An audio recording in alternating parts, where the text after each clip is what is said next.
verse 9.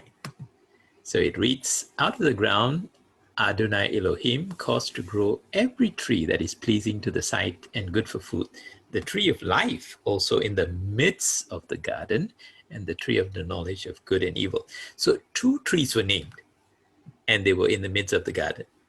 The tree of life is the one that gave us life and gave us life eternally, forever. So that's a very interesting thing that we will notice about the tree of life. But sin obviously came. So how do we deal with sin in this tree of life situation? Now that sin has come in, the word of God says in verse 22, then Adonai Elohim said, behold, the man has become like one of us, knowing good and evil. And now, lest he might stretch out his hands and take also from the tree of life and eat and live forever. Now, this is the biggest challenge. Now that sin has set in, the fruit of the tree of life is there for us to eat and live forever. But we cannot have mankind not have a chance for redemption, because now he's in a sin state. And so God had to take the decision of placing cherubims to guard and prevent man from returning and entering the Garden of Eden. So that's how we have them moved out of the Garden of Eden. But in the course of time, Jesus was hung on the tree. And the purpose of him being hung on the tree is to redeem us. His goal that Father God set for him is to come and die, and so that the reconciliation of man back to God can happen. And that's what happened to us. We who were sinners have now got a savior, and that's him. So Acts 5:30 says, the El of our Father raised up Jesus, whom you laid hands on him and hung on a tree. So Jesus now represents to us the tree of life, as stated in Acts 5:30. So we now come to the end of time, where we have a different situation, where the tree of life is in the midst of the street of the city. And this is where we live together with the Godhead in the new heavens and the new earth and the new Jerusalem, which is the city. So it says here in Revelations 22:2, in the middle of the street of the city and at the edge of the river on this side and on that side was the tree of life, bearing 12 kinds of fruits, because it yields its fruit every month in its month. And the leaves of the tree were for the healing of the nation. So isn't that wonderful that eventually we all get to go there? But there is a caveat. What is that? Where is our part in delivering and getting that opportunity to be in that holy city? Our part is this. And if anyone takes away from the tree, if anyone takes away from the words of the scroll of this prophecy, the Elohim shall take away his part from the tree of life and from the holy city, which are written in this scroll. So if we add to this words in the Bible, or we subtract from these words in the Bible, or give our own doctrine, our own expressions, our own philosophies, we are in danger. Elohim will remove us from the tree of life. In the last days, a lot of these things are happening. And that's why I started this whole thing about us being Bereans. Bereans are those who look into the word and keep challenging the word till it is truth. We are also our brother's keeper. So if someone has it wrong, we can go alongside the person, sit with them, and work out till they find the truth. So, friends, let's be Bereans and our brother's keeper. Hi guys, it is 11, so I will stop Good share morning, here. Pastor. Morning, Yiming and Jesse. How are you? Thanks, Good I'm good. morning. Thanks for joining. Yuming Uh, will join us shortly. sure, no worries, no Yeah, worries. Let him sort things out and then at his right yes, time. Sure, no worries. sure. But we can Okay, start without him, so yeah. okay, let's do that. All right. Okay, I'll share now the PowerPoint so that I can give a short introduction for those who do not know me on my Facebook page. All right, let's get that going. Okay. I hope you can see that on my screens now. I'll just give it a few Yes. seconds for Facebook to get the sync going. Once that is synchronized. Okay, the reason why I started all of this is, again, we were all in lockdown. In many parts of the world, they are still in lockdown. And I hope the different ones at different parts of the world are also in the Facebook feed that I have. And I can see some names, and I know they are from different parts of the world, especially those who have joined me on my Zoom. I know they are in different parts of the world. So, uh, sure. So the new norm is living together at home, and we need to get comfortable with that and take away some of the challenges that we have been facing in the area, so that we can know how to do this right. So a little bit about myself. At 16, I received the Lord. I was a Hindu before that. And the same year, my dad also retired. And so at age of 17, I started working. So the last 45 years have been half of the secular role and half of the spiritual role. Of course, in the secular role, I attained senior positions in multinationals, and about 15 years of my time in the secular role was with multinationals at senior positions. And so when I went into the church environment, I went into two different churches, and there too, I had roles as one of the pastors in a mega church, and there it was about a big 3,000 strong mega church when I left. So I retired. I co-founded with my wife this www.coinlove.org, and some of the testimonies are on that website. Now back to what we are doing here.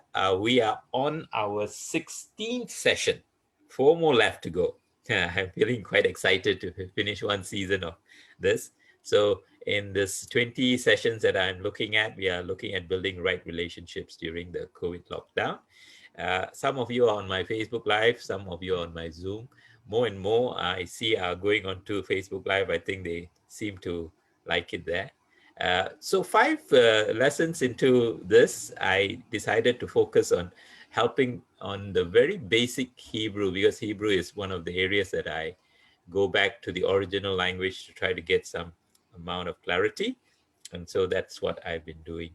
And since then, I've also done a daily devotional, which starts at 12:34. So it's hashtag DEVO1234. And so every 12:34 Malaysian time, that is, you can come on for half an hour of a daily devotional. And I also do 5-minute clips on different parts of the Bible so that people get to understand certain terminologies in the different things that they see in the Bible. Okay, my next slide. I need to see whether I can launch it from here, so I can't. Just give me 1 second. I had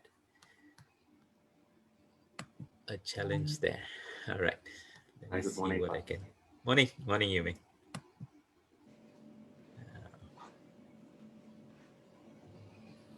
Okay. Just give me 1 second. I need to get to my.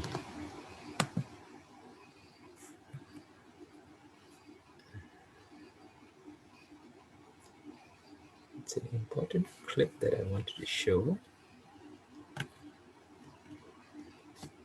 Okay, I'll end the slideshow here so that I can get to my clip.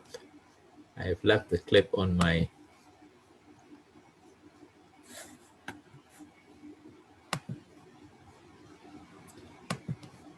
desktop. Let me get that, and then we will get started. A short while. Excuse me. All right, I've got the clip going. Now I need to share that. Let me just share that.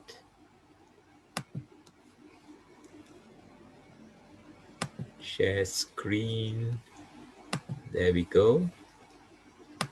A bit of technological challenges sometimes, but we will still make it happen. All right, I hope you can see that. Yep, we can see. There are many ways of serving the Lord. Some people do great things. Some people are good preachers. Some people contribute lots and lots of money. But when we talk about this handful of rice, it is very humble. The service is done in the corner of the kitchen that nobody sees. But God knows. God bless. Bufai Tham is a practice where each Mizo family puts aside a handful of rice every time they cook a meal, and later gather it and offer to the church.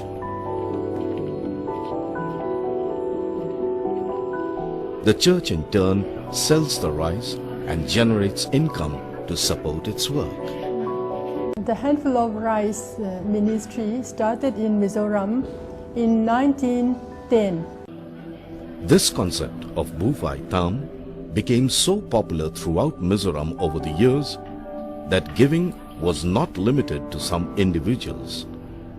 The whole of Mizoram, rich or poor, young or old, everybody contributed to it.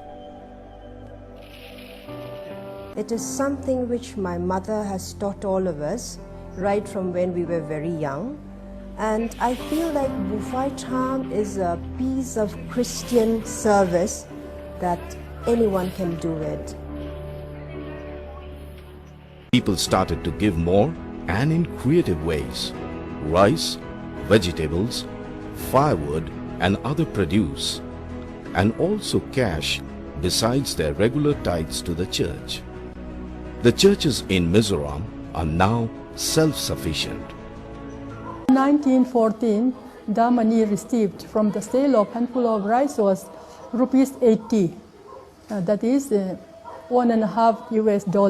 In the year 2009 and 2010, we raised money, $1.5 million US from handful of rice offering. We don't receive any outside funding. All the money we receive is raised within ourselves. Mizoram state is the most backward state in India, and we are the poorest of the poor, but still we can raise funds for the ministry of the Lord. We can support 1,800 mission workers, and in the meantime we can also send overseas missionaries. There have been times when some churches have thought that we need to get blessings from God. And the attitude has been, what can we get when we become part of the church? But here, the handful of rice offering inspires us that God has called us to share what we have with God for God's ministry. We Mizo people say, as long as we have something to eat every day, we have something to give to God every day.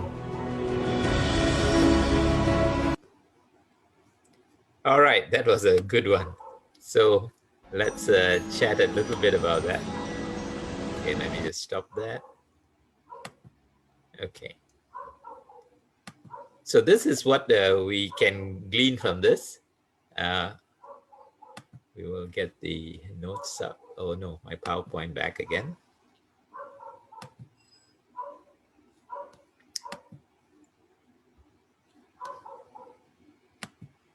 Okay, while we are setting this up, I think we can just chat a little bit about what we saw. So it was the poorest state in the whole of India. So can you imagine how bad the situation must have been? And yet they say, whatever we have, we can give. I suppose that's the key thing in life. It's not whether you're poor or rich. It's not whether you have a lot or you don't have at all. It's about our heart that we see that we can bless God back. The fact that He gives us breath, the very thing that gives us life. just think of the worst case scenario. If we got up today and found out that a good friend of ours just passed away, and he was not doing anything strenuous or anything like that. He just slipped, he knocked his head, and that's it. There was no more life in him. So life is as short as that. And because life is as short as that, we must be aware that everything is from God. 100% of all that we are is from God. Once we get that perspective in our lives, then lives become easier. Life becomes easier to manage and to handle. We won't keep thinking everything is ours and keep it to ourselves and not really want to desire to give anybody anything. Or if we give also, we just give because we do it not as a cheerful person. The whole idea of these poor people giving is that they knew and they were cheerful about giving. And so they knew who their God was. And they knew that every king came from him. And like I did in the earlier session, where do we accumulate our treasures? It's like a bank account in heaven that is ready to receive our income. As we start to share our income here or our resources here, the bank income will start to accumulate in the heavenly. So we are not supposed to store treasures for ourselves alone in on earth, but also to provide for the heavenly account. Because Jesus said, I go and prepare a place for you and I'll come back and take you back. And he says that place is like mansions. It is dependent on what we have credited, is the concept I came to understand. So as we credit more, the bigger our location in heaven would be. Now, but this is just a way of looking at it. We don't have to take it literally, but everything of a sowing, there is a reaping. All right, let's look at our poll question. What does giving sacrificially involve? So the answers that I put out there is, despite your poverty, you're thinking of the lost souls around the world. Remember in the clip that they were sending out missionaries all over the world?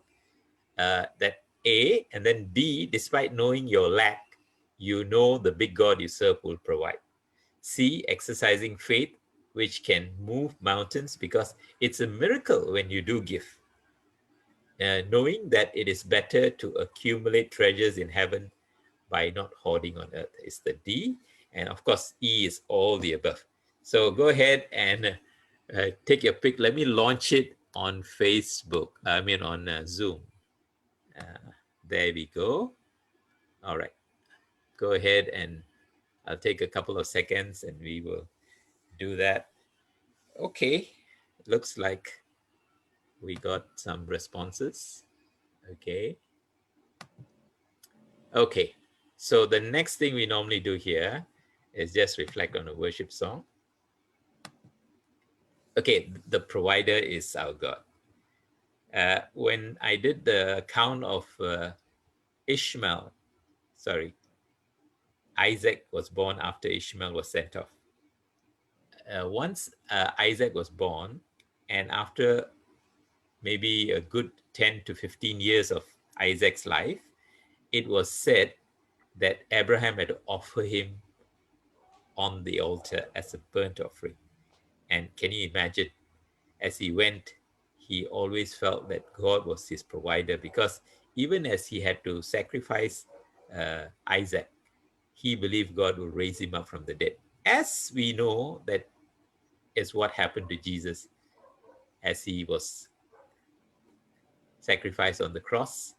On the third day, he rose again. God made that happen. So this worship song goes this way, and we will just reflect on it. And as I share the words, I believe you are able. I believe you're good. I believe you're with me even now. That's what God is. He is omnipotent, omnipresent, omniscient, and he's always looking out for our good. He says he'll never leave us nor forsake us. I believe you're greater than every mountain I face. I believe you'll supply all I need. You are all I need. Because God is all I need, he says he'll take care of everyone. We don't have to worry. Last week, we don't have to worry about what we eat or what we drink or what we wear, as long as we seek first his kingdom and his righteousness, and he'll add all these things unto us. Till the oceans run dry. Of course, the oceans, is impossible for the oceans to run dry. My God is my provider. Though my heart, it may fail. Your love, your light, your love with light the way, will light the way, I would think is the word there. Your love will light the way. And if there is one thing I know that you are with me. You are my provider. Will you speak? I'm listening. I cannot do this on my own. So I will lift up my eyes, for my help is found in you. Found in you. Of course, the bridge goes on to say, you are my provider. All right, I will end the slideshow here and go back to my notes. And we will start today's session. All right, let's share the notes for today. Okay, so today we start another week, and we are looking at Luke 6:38, and then the whole chapter of 2 Corinthians 9. Of course, today is at 11, tomorrow is at 5, Tuesday, Thursday, and Friday is at 8:30. I've already shared what I do on the other things. Let me just get straight to. Okay. The reflection for today is consider God as our provider. And that's where we are. So it says here in Luke 6:38, give and it shall be given to you. They shall return to your lap, a beautiful measure, pressed, shaken together and overflowing. For with the measure that you measure, it'll be measured to you. If you remember the clip just now, they have these containers where they can pour it until it goes to the brim. Then they use a leveler to level it off. So it's similar to the container. God doesn't level things off. He will pour it to the brim as like a mountain over the container and give us. And in those days, they used to receive it in their laps. They used to have a kind of an extension to their clothing that they will flip out, and then they will catch all of the things that are given, especially if it is rice, they'll catch it in that cloth that is part of their clothing, and then they will wrap it to their body so that it is bound to their bodies, all of that bundle of rice, if you want to see it that way. So it's a good way of looking at it from a scriptural standpoint. Give and it shall be given to you. If I can get this highlighted. Give and it shall be given to you, a good measure having been pressed down. You see, when they take the container, they press it down and they shake it again, and then they pour it some more until it's really full. This kind of totally packed up giving, and been shaken, overflowed, shall it be put into your lap. For by what measure you measure, it is measured in return to you. So it is a very beautiful scene to observe how God does it. Tinu va tina ni nin va tina tin lakem. Give and it shall be given to you. So how does the culture understanding help us with this verse visualization? So I just showed you. If you remember the clip, it's like a container. They put the rice in it, then they shake it up again, making sure that it's all the grain is nicely compacted, and then they put it until it is a huge mountain over the container, and then they give it to us in our lap, as in the cloth that is hanging around our waist to capture it, and then we can bundle it up and take it on with us. So that's how the whole thing is. What we sow, we reap. So every action, there's a reaction. Now let's look at the 2 Corinthians 9 account. And here we are looking at a poor church, which has promised a year earlier to give outreach work. That means this Apostle Paul was going out into the countryside and reaching out to new people. So he's going out and reaching out to people that he has not known at all. So he's going out to share the gospel so that they can understand it. But he needs help.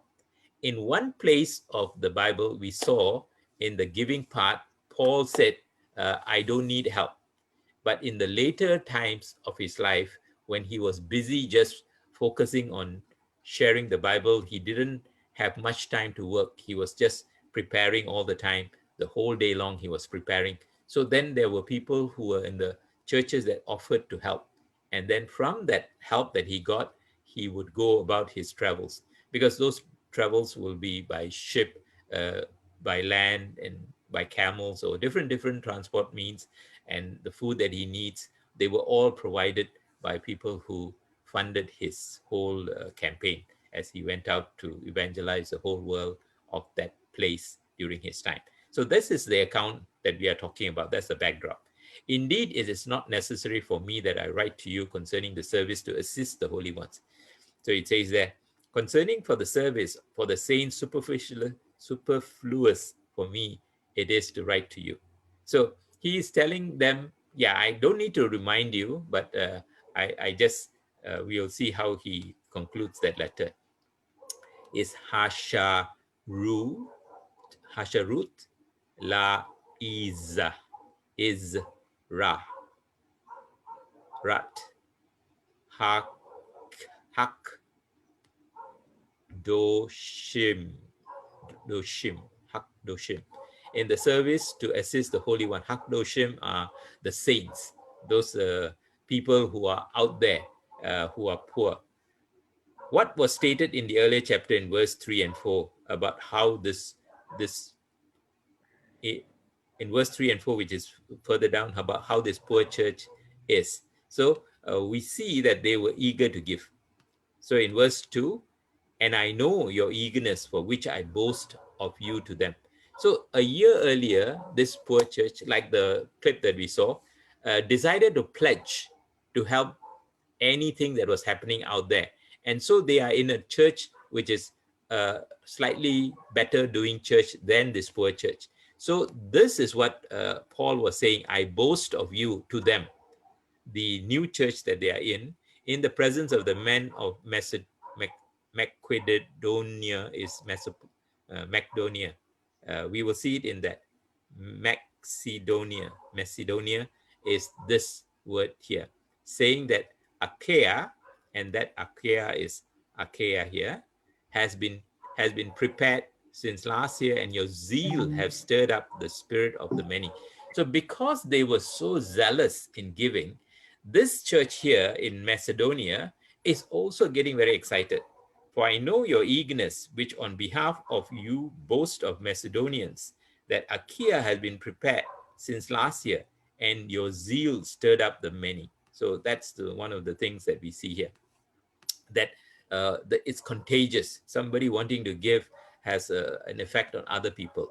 But I've sent the brothers, lest our boasting of you shall be in vain in this matter, that, as I said, you shall be prepared. So he's sending a group of friends to go and collect from them what they have promised from last year. And I send the brothers, lest the boast of us on behalf of you shall be made empty in this respect, that, as I was saying, you have been prepared. So how is this? The word here is ti you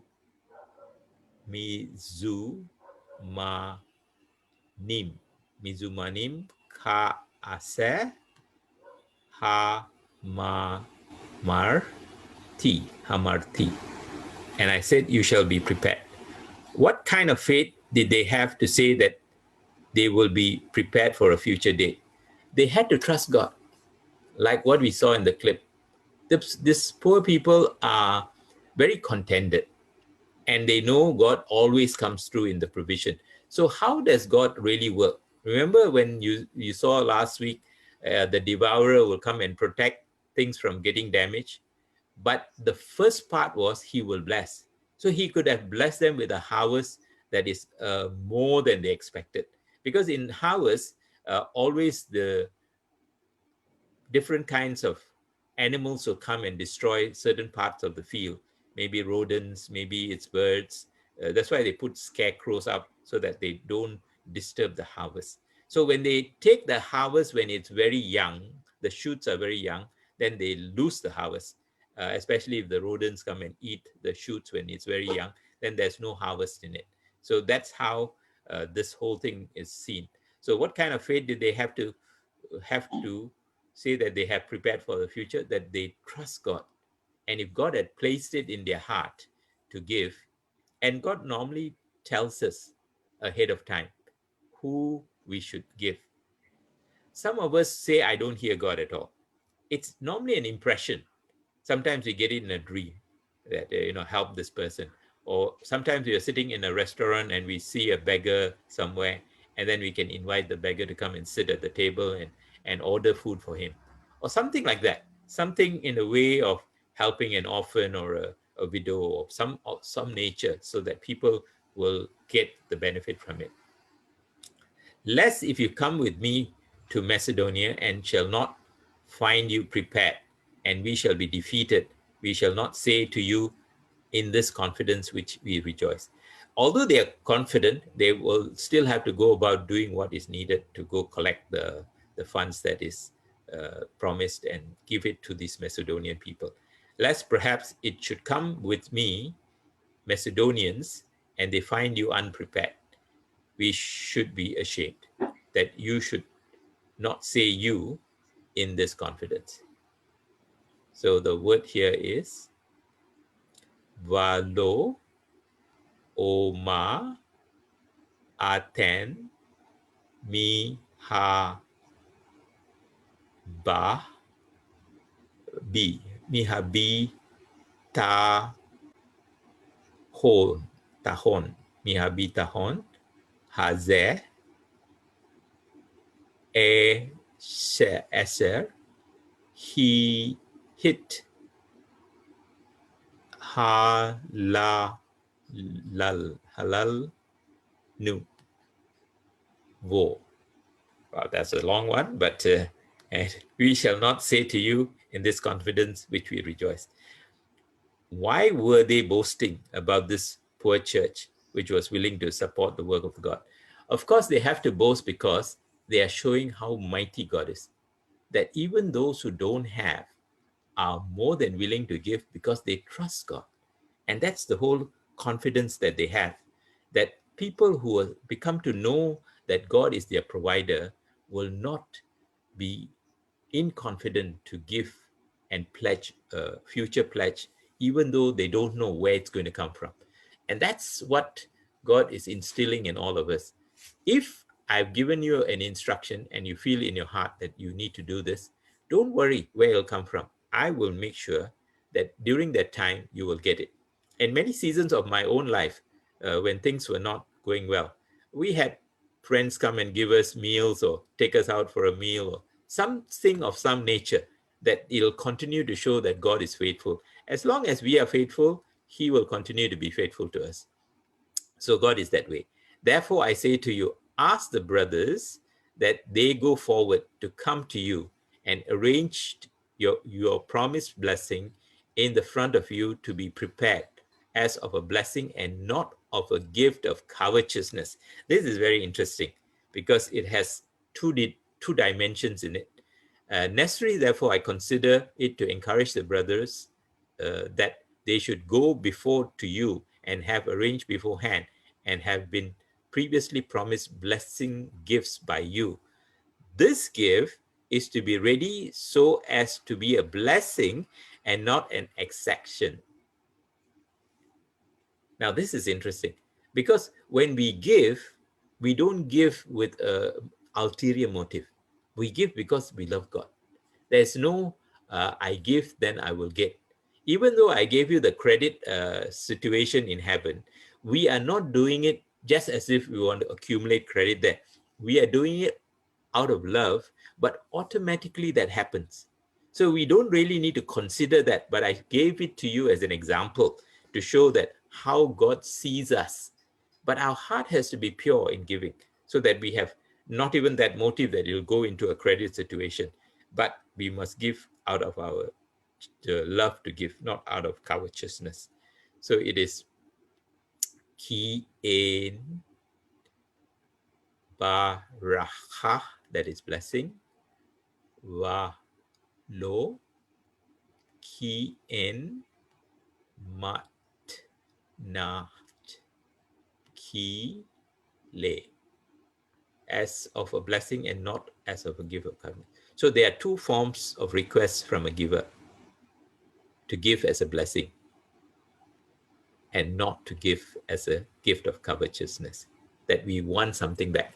Some people, like I said in the earlier accounts, like NGOs, they want publicity. So they will go to an orphanage and they will present all kinds of things, but they want people to notice. But in our sense, we should give without people even noticing. Give quietly, and so that everybody will benefit from it.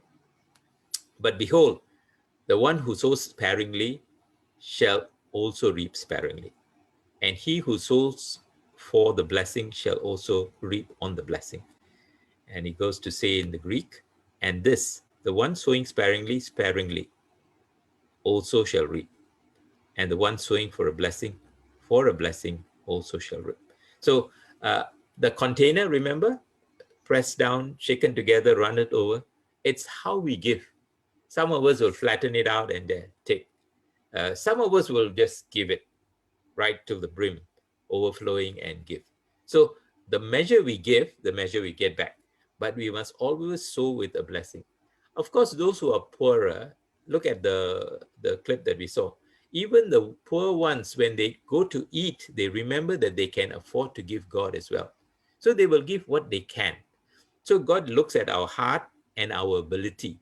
If he has gifted us in the area of giving, then we should give generously without having to worry. If he has not gifted us in the gift of area of giving, like he gave, made us poor, live in the poor communities, then we give a little bit, a handful of whatever we are eating. We also share a handful with somebody else. So that's the way we see giving. So the two kinds of sowing and the outcome of each. As the measure we give, the measure we return back, and it's always a blessing that we will get back. For each one of us, as he purposed in his heart, not in the evil eye. Remember, evil eye we talked about in the other one. Your body will be full of darkness, nor of necessity, for Elohim loves him, a cheerful giver in his heart. So I asked the question on Facebook, are we cheerful? So this is what we need to see.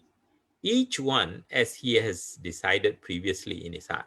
So God would have placed something in your heart, and you then decide, not out of grief, that you are not doing it grudgingly or sad, with sadness, not out of necessity, that you are thinking there is a blessing to get, so I'm giving, but, sorry, there's no but there, for a cheerful giver loves Elohim. So God loves a cheerful giver. Where does God look at? Our heart. We individuals, when we get around, we can pat you on the back and say, well done, good job, you did well.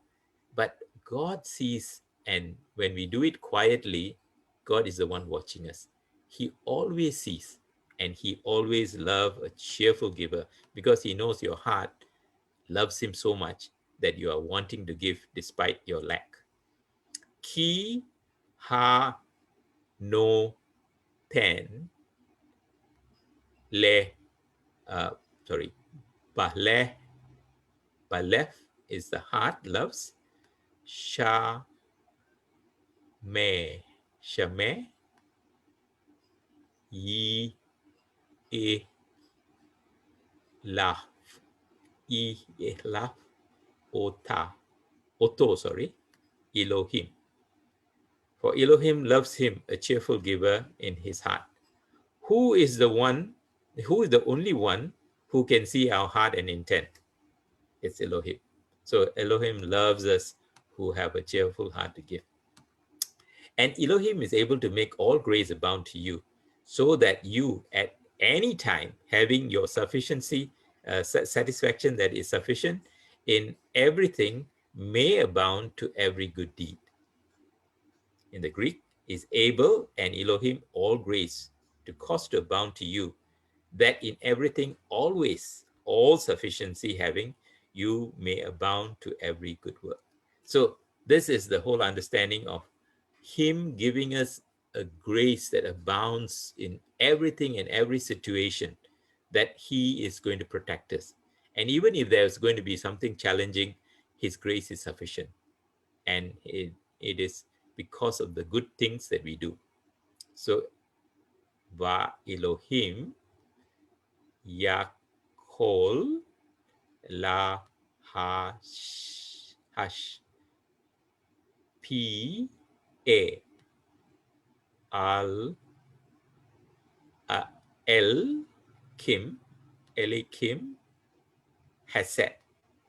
Elikim Hesed. And Elohim is able to make all grace. Hesed is grace, bound to you. So how is our satisfaction sufficient in everything?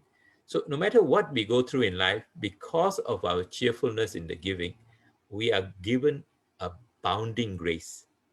That doesn't mean that we don't have problems. The problems is covered by the grace that we are given by God. So everyone who has this notion that I give and God will protect me and cover me and everything will be honky-dory is wrong. He will still give us great things, but he still needs to grow us. So there's still the pruning, there's still the heating, excessive heat so that the dross comes out of the gold. That kind of situation still goes on because there needs to be a growth process. So we have to see life in totality, not only in this area of giving. We must see life in all of its parts so that we know what is happening here. As it has been written, he scattered abroad, he gave to the poor, his righteousness remained forever. So as it's written, he scattered, he gave to the poor, and his righteousness remained to the ages. So throughout your generations, because you help the poor, there will be a remembrance. So sometimes we are not doing it for ourselves. We are doing it for our children and our children's children. And that's how this whole thing look like. Zik, Zid, Ka, Tu, Zid, Ka, Tu, O, Me, Di, Dit, Omedet, Laad. His righteousness remains forever. Who has his righteousness remain forever? Those of us who scatter. Now, in a sowing situation, you actually scatter seeds. So this is like you scatter to give the poor. So you are reaching out to different parts of the world sometimes through this scattering. Because you give to the person like Paul, who is an evangelist, he goes out to share to the different parts of the world. So you look out for people who are doing that. Whatever they do in different parts of the world will become your blessing as well. Like I said, the credit in heaven, although we don't need to focus on it, we are automatically given what the person who is doing the work is reaching. So the more the person reach, the more we are also getting the righteousness out of that. Seek first his kingdom, seek first his kingdom and his righteousness, and all these things will be added to you. So that's what we are seeing here. And he who supplies seed to the sower and bread for food shall supply and multiply your seed you have sown and increase the fruit of your righteousness. Now, this is a process of where the seed is given to a sower. The seed is the best grains that they can find that they will give to the sower to sow for the next harvest. But this is like almost an overtaking of that process. So the seed for the sower and bread, food shall supply and multiply your seed. So there is things that you keep aside for your daily consumption, which is the bread, food for supply. And there's things that you keep aside for the sowing of the next season. But the multiplication will take place of that seed you have sown and increase the fruit of your righteousness because of the way you have behaved. This is the way God takes care of us. Sometimes in bad seasons, the seed that you have kept, because you don't have a good crop, you may have to consume it so you don't have much seed for the next harvest. So this is how God protects us and show that the increase of the fruit of your righteousness. And same thing in a lockdown like us, to look at a practical sense, sometimes God protects us. Maybe our jobs are protected. Maybe we, instead of losing it early, we lost it much later. Instead of not having bonus, which is 5 months, we get maybe 1 month bonus. Something like that is in a way protecting us. So there is a way that God looks at us and see us and try to show grace in our situation and protect us. Now, the one supplying seed to the one sowing both bread for food shall supply and shall multiply your seed and shall increase the fruit of your righteousness. This is a little bit better to see in the Greek version than you saw just now in the Hebrew. So that you shall be enriched in everything for all generosity, which produces through our hands thanksgiving to Elohim. In everything being enriched to all generosity, which produces to us thanksgiving to Elohim. So everything that we do in our generous way, it is going to give thanksgiving to God. Who is giving the thanksgiving? The people who receives it whenever they go out and share the gospel, and the many lives that come into the kingdom. It's so amazing. Let's say we were giving someone like a beggar a bowl of soup, and we see him eat heartily because he's so hungry and no one took care of his meal. What a joy we feel inside us. If we see the orphans that we help graduate and go through university, what a joy we have inside us. If we see the person we are helping to do God's work and they are reaching out to many and families are restored and things are getting better in many homes, what a joy it is to us. Even though we don't know about the actual situation, sometimes we hear about it through various sources and we'll say, wow, God is so good. He has reached out to these people. For the ministry of this service is not about fulfilling the needs of the holy ones, but also many shall give thanks to Elohim through the acts of this faithful service. This is exactly what I said just now. Because the ministry of this service not only is filling up the things lacking of the saints, not only is this church that you're sending is receiving it, but it's also abounding to many thanksgiving to Elohim. Now, what are these people who are receiving it saying to God? They are thanking God for the fact that you gave.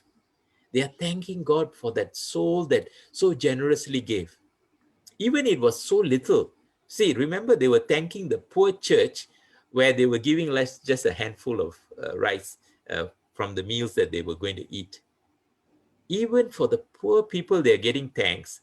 Let's say if God has been so generous to you and gave you a lot, how much more your thankfulness for the many more who will reach because of the work that you have done.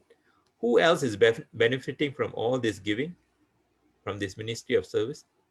The word here is La Elohim, Le Elohim, Bach, for L, but for L, Sheru, Sherut, Ken,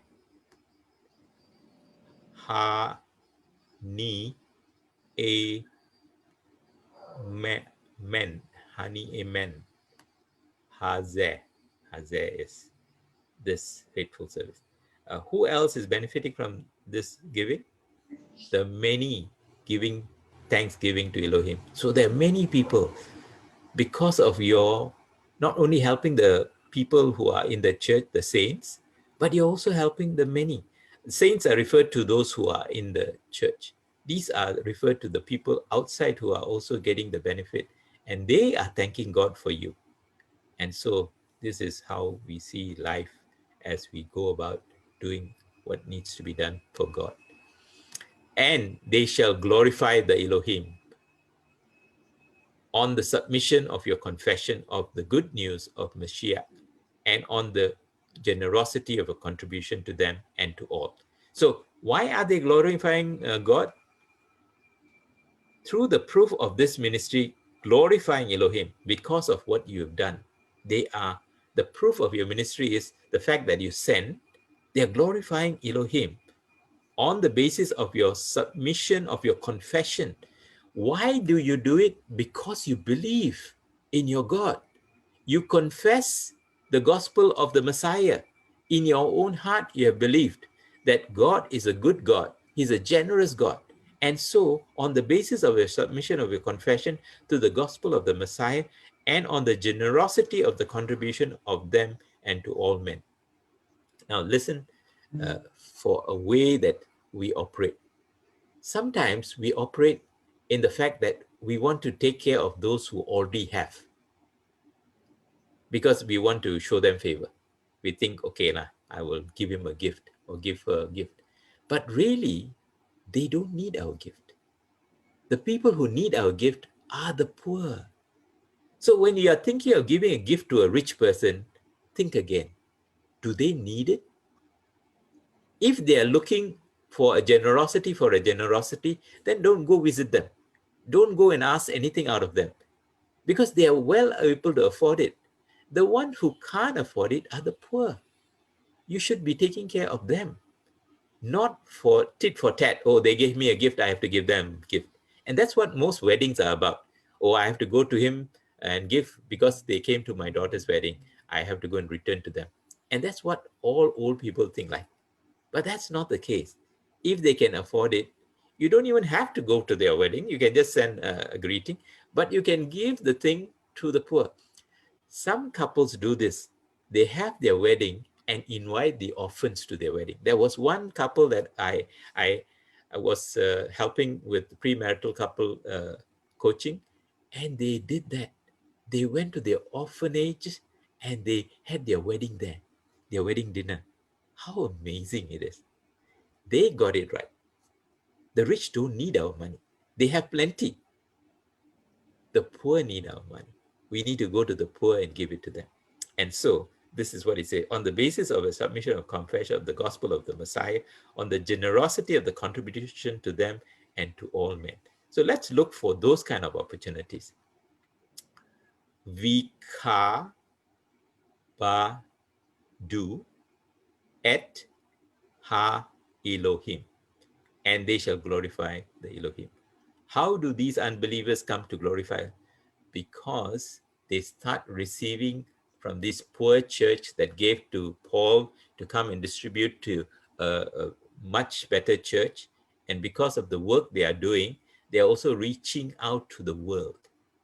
And because they are reaching out to the world, the people in the world who have not seen you, and many times they are not believers, will thank the true living God and realize there is a God because of you, and sometimes give their lives to Christ.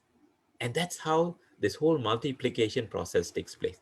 And that's how we should learn to live, to try to get that multiplication process going. All right. And then as we look at the last couple of verses, and by their prayer for you, who long for you because of the surpassing grace of Elohim that have overcome upon you, has overcome upon you.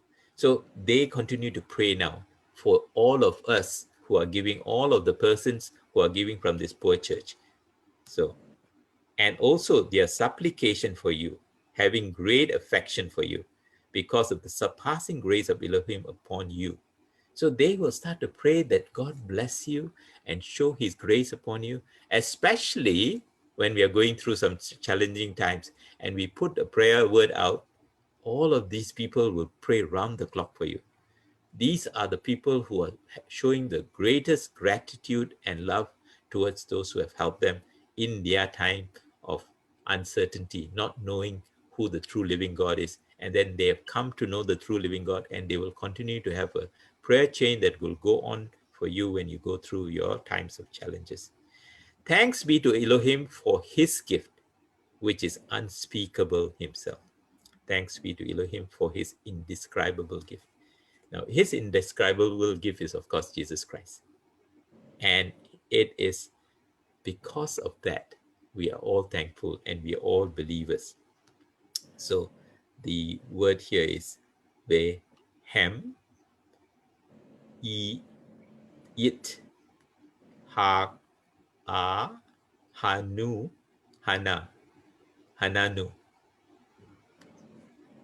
Va'adkem, and by their prayer for you. Who is praying for all those who contributed from that distant poor church, which did not have enough but still gave sacrificially, knowing God will provide? The people out there, the people who they have reached, the poor, the lost, the least, the last. That's how I refer to them. The lost, the least, the last. They are the ones who are praying for those who contributed from this distant poor church. As I showed in the first clip, the poor church gave. And remember, the first time they gave and collected a revenue of 1.5 US dollars. And then they gave a statistics in 2010. The first time was in 2014 or something like that. Very early in the early part of the 20th century. And the next time they say it was 2010, 2004, if I remember the clip right. They got 1.5 US dollars. By the time they reported the last reporting, they were contributing 1.5 million US dollars. That's how that little rice had helped contribute to society. Isn't that amazing? That poor church that initially had collected 1.5 US dollars, many years later was contributing to missionary work and everything, and they were contributing 1.5 million US dollars. That's how God is. That's how God continued to provide for us. So I've come to the end of today. We did it in a good time. I still have about 8 minutes before the hour comes to. And if there's any questions, please do send me the questions from Facebook. I can take the questions as well. And if it's a Zoom, anyone, Yuming and Jesse, any questions? I'm good, thanks. Good? I'm okay. All right, good. Yes. Okay, guys. All the rest of you, I don't see any questions on my comment section as well. I'll say my goodbyes. All right, y'all take care. Have a good morning and breakfast and lunch and all the rest of it. Okay, I end share now.